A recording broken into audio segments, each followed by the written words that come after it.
has happened in the motorcade route. Something, I repeat, has happened in the motorcade route. Stand by. From Houston Street onto Elm Street, the chief executive of the United States has expired. People running up the hill alongside Elm Street. Came from behind the wooden fence.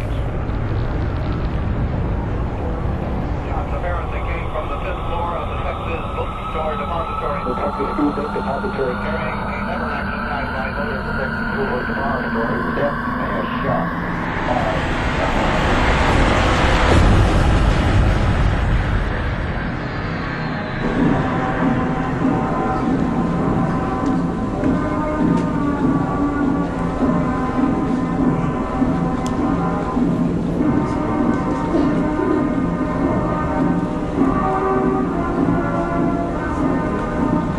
Of course, you've got 45 years of information, but to boil it all down, Kennedy was upsetting some of the most powerful and violent forces in this country. The CIA that he threatened to splinter into 1,000 pieces, the mafia, which he and his brother were attacking, and we now know, of course, that all of these groups were working with each other, particularly in the secret war against Castro. So it wouldn't have been a big thing to simply take their assassination teams and send them to Dallas. Now, why would they want to get rid of Kennedy? Well, he was going against a lot of the programs that they were all for. For example, it's my opinion he would have never allowed ground combat units in Vietnam.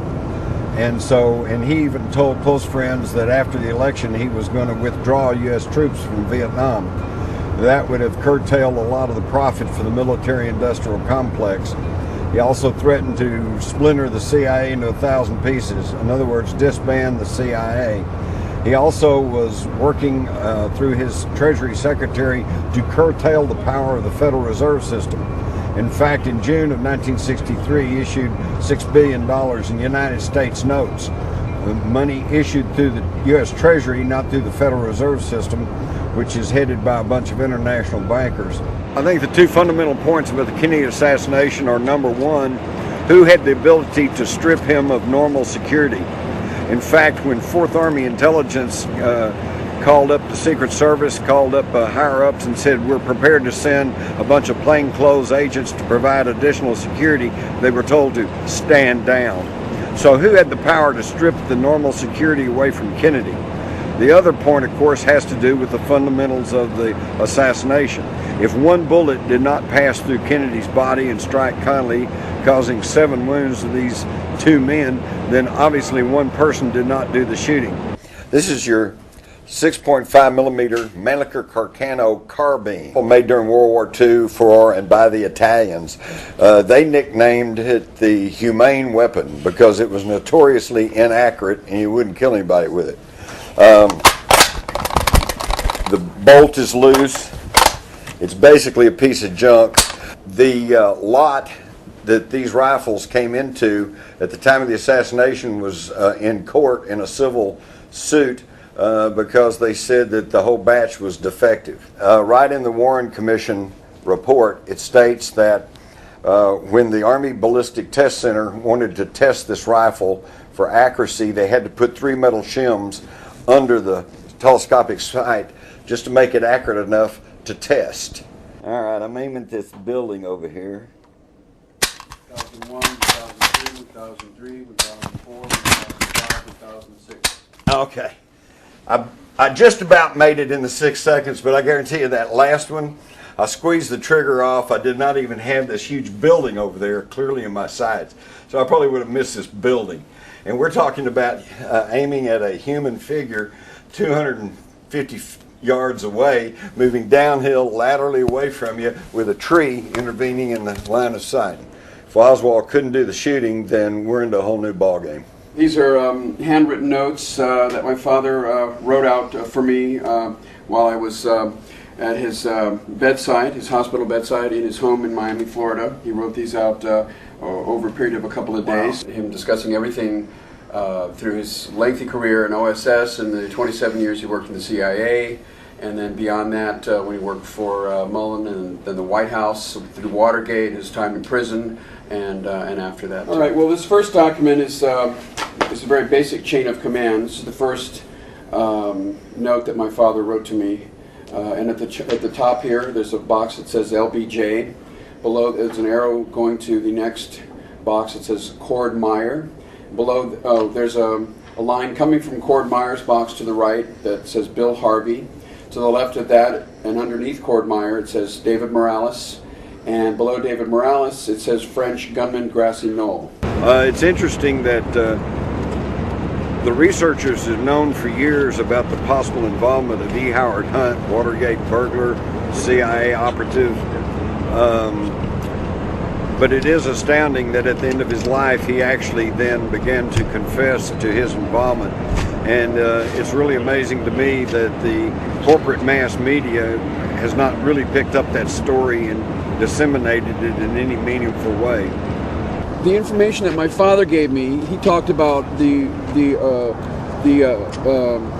original meetings of the conspiracy, that they were hashing out at 2 different safe houses in Miami, was for a plot for Miami. Right. And the plot, by the time, things changed, it turned into Dallas. I don't know if it was the same cast of characters. Well, let me tell you something, St. John.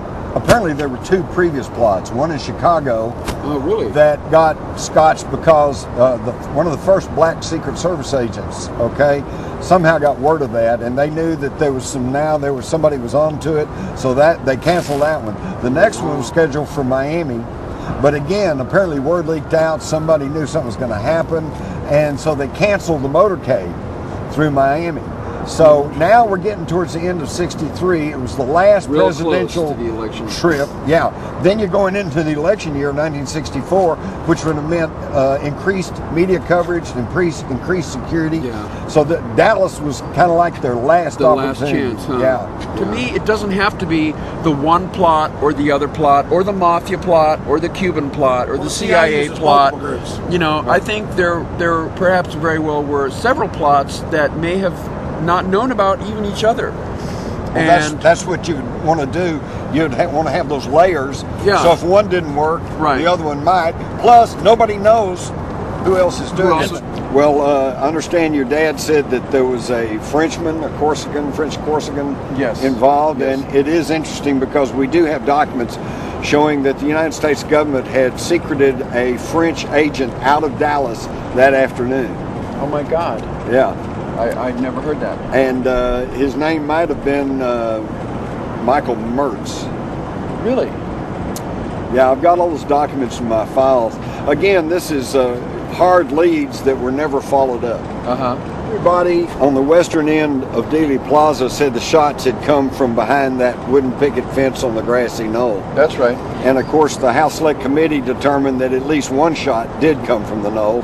In fact, it's amazing, but the last official word of the U.S. government was that there was probably a conspiracy and there were at least 4 shots fired at Kennedy, but somehow that just has not really been reported to anybody. I know, and they knew that Kennedy was going to be, elected. I mean, he was so popular. Yeah, 64, hands down. 64% approval rating at the end of '63. He was a shoo-in for '64. Oh, and by the way, in the same week that he was assassinated in Dallas, one of the Dallas papers ran a story that said Johnson would probably be dropped from the ticket in 1964. So this not only was the last chance for the people that wanted to get to Kennedy, but it was the last chance for Lyndon Johnson. Yes, it was. Yeah. So according to your father, he knew that the power that resulted in the assassination went right up to Lyndon Johnson. Right? That's right. He wrote out a document that he called the chain of command. He sketched it out for me, and at the very top there was LBJ. Right. And below that there was Cord Meyer, David Phillips, and below that there was Bill Harvey. Below that David Morales, and then below that the French gunman. Right. Have you seen that document? No. Yeah, I have that all here. Great. We'll take a look at that. Yeah, and you can have copies of it too. But here's what you have to understand. Johnson, as powerful as he was very much under the control of people even more powerful. For example, in his administration, he had his 16 wise men, who included Dean Rusk and McNamara, this bunch, and Averill Harriman. Yeah. And they were. It was written about at the time. They were the brains behind Lyndon Johnson.